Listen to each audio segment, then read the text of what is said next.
ربنا إني أسكنت من ذريتي بواد غير ذي زرع عند بيتك المحرم ربنا ليقيموا الصلاة فاجعل أفئدة من الناس تهوي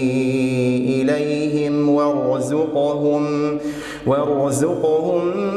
من الثمرات لعلهم يشكرون ربنا إنك تعلم ما نخفي وما نعلن وما يخفى على الله من شيء في الأرض ولا في السماء الحمد لله الذي وهب لي على الكبر إسماعيل وإسحاق